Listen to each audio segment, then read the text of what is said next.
السلام عليكم ورحمة الله وبركاته. كلنتها بونداو ديال ميلا جوجتان بقصو دوادا وروحانو دلك قديه سيدافع عالم كانو دي كايني qodobada aad maqli doontaanna waxa ka mid ah ciidamada booliska jamhuuriyadda Soomaaliland oo war ka soo saaray jirdil ay ciidamada booliska qaar ka mid u geysteen muwaadin reer Soomaaliland kaas oo waran maxkamadeed hore loogu jaray laakiin si xun ay u garaaceen ciidamada boolisku.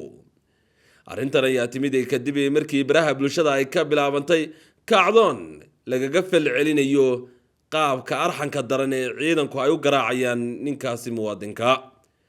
wararka kale aad maqli doontaan waxa ka mid ah wasaaradda horumarinta maaliyadda jamhuuriyadda Soomaaliland oo ka laabatay waqtiga ay dhaqan gelinayso cashuurta GST-ga taasoo cashuur ay dhawaan soo rogtay wasaaradda maaliyadda Soomaaliland. arrintan ayaa imanaysa iyadoo ganacsatada Soomaaliland iyo bulshaduba ay ka gadoodeen cashuurtaasi sheegeen inaanay dhaqan gelinaynin. wararka caalamkana waxa ka mid ah xiisadda bariga dhexe oo cirka isku shareertay kadib hanjabaado iyo weeraro ay isku qaadeen Mareykanka iyo Iran. Israa'iilna waxay sheegtay inay soo galayso dagaalka waa hadii loo baahday. qodobadaas iyo qaar kale ayaad ku maqli doontaan kuna daawad doontaan ee ku soo dhawaada iyagoo fidsan. taliska ciidanka booliska jamhuuriyadda Soomaaliland ayaa ka falceliyay isla markaana sheegay inay jawaab cad ka bixiyeen muwaadin reer Soomaaliland kaas oo qaar ka mid ah ciidamada boolisku ay jirdil ugu geysteen magaalada Hargeysa. war ay ku baahiyeen bartooda Facebook ciidanka booliska jamhuuriyadda Soomaaliland ayaa waxa ay ku sheegeen askartii ku lugta lahayd dacdadaasi waa la xidhay. waxa socda baaritaan rasmi ah. ciidanku xilligii ay fulinayeen arrintani waxa ay siteen waran maxkamadeed oo soo qabasho ah. hase yeeshee waxay ku kaceen ku tagrifal awoodeed ama loo yaqaano power abuse oo ka hor imanaya anshaxa iyo qiyamka ciidannimo xilligii ay qabanayeen eedaysanaha.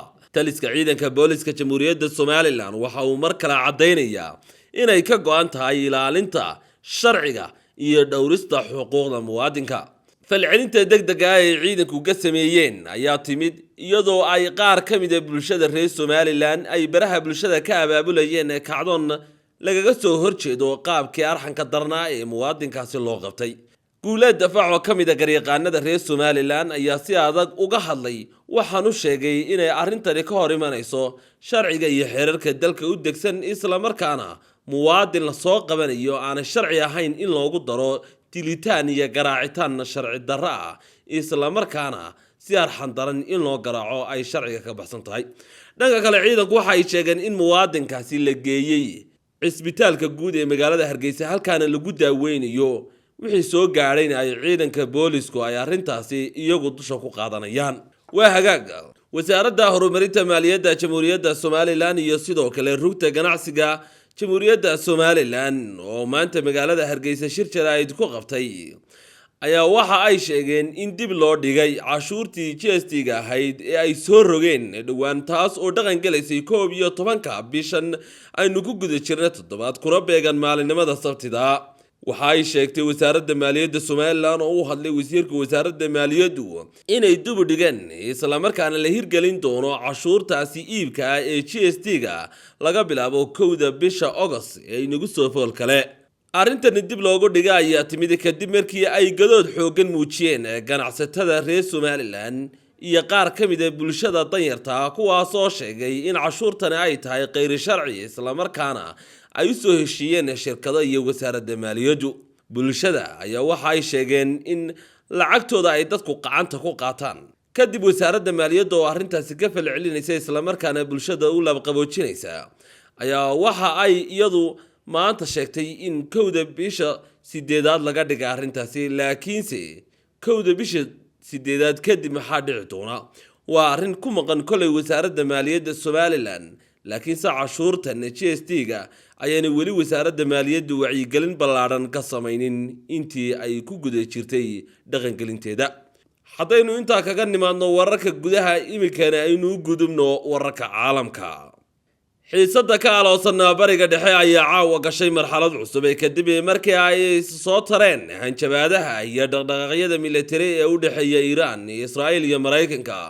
dunida ayaa si weyn isha ugu haysa halka ay xaaladdu ku dambayn doonto iyadoo laga cabsi qabo in dagaalku uu ku fido dalal kale oo gobolka.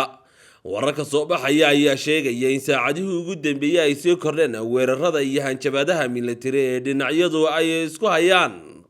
Israel ayaa iyana sheegtay inay diyaar u tahay inay qaadaso weeraro kale haddii ay dareento khatar uga imanaysa Iiraan, halka Iiraan iyaduna ku adkaysanayso inay ka jawaabi doonto weerar kasta oo lagu soo qaado. Mareykanka ayaa dhankiisa xoojiyay joogitaanka ciidamadiisa iyo difaaciisa saldhigyada uu ku leeyahay gobolka Bariga Dhexe si loo ilaaliyo ciidamada iyo danaha uu ku leeyahay Bariga Dhexe. Khuburada amniga ayaa ka digaya in haddii colaadahani ay sii fidaan ay halis gali karto xasiloonida gobolka oo dhan, isla markaana ay saameyn ku yeelan karto isu socodka maraakiibta ganacsiga ee marinbiyoodka istiraatiijiga ee Hormuz oo ah marin ay maraan qaybo waaweyn oo ka mid ah saliidda dunida loo dhoofiyo. suuqyada caalamka ayaa durtaba muujinaya walaac qiimaha saliidda ayaa kor u kacay, halka maalgashadayaashuna ay u wareegeen hantida loo arko inay ammaan tahay sida dahabka. Dhaqaalayahanaduna waxa ay ka digayaan in haddii uu dagaalkani sii dheeraado uu sare u kici karo sicir bararka, gaar ahaan qiimaha shidaalka iyo gaadiidka. Qaramada Midoobay iyo dalal badan oo caalamka ayaa ku baaqay in colaadda la dejiyo lagana fogaado talaabo kasta oo horseedi karta dagaal ballaaran. Waxa kale oo socda dadaalo diblomaasiyadeed oo lagu doonayo in dhinacyada lagu qanciyo wada hadal. Dhanka shacabka, xaaladda bani'aadanimo ayaa weli mid walaac leh. Qoysas badan ayaa ka barakacay goobaha ay colaaduhu ka jiraan, halka adeegyada caafimaadka iyo gargaarkuna ay la tacaalayaan culayska sii kordhaya. Falanqeeyayaashu waxa ay sheegeen in maalmaha soo socda ay noqon doonaan kuwo go'aamin doona jihada ay u leexanayaan xiisadahani. Haddii wada hadalladu midho dhalaan, waxa jiri kara fursado lagu dejinayo xaaladda, hase yeeshee haddii weeraradu sii socdaan waxa kordhaya khataraha dagaalka gobolka oo dhan uu saameynayo. Ugu dambeyntiina, xiisadana Bariga Dhexe ayaa weli ah wararka ugu waaweyn ee caalamka indhaha dunida ay ku jeedaan go'aamada ay qaadanayaan Iiraan, Israel iyo Mareykanka, maadaama tallaabo kasta oo cusub ay saameyn ku yeelan karto amniga iyo dhaqaalaha dunida inteeda kale.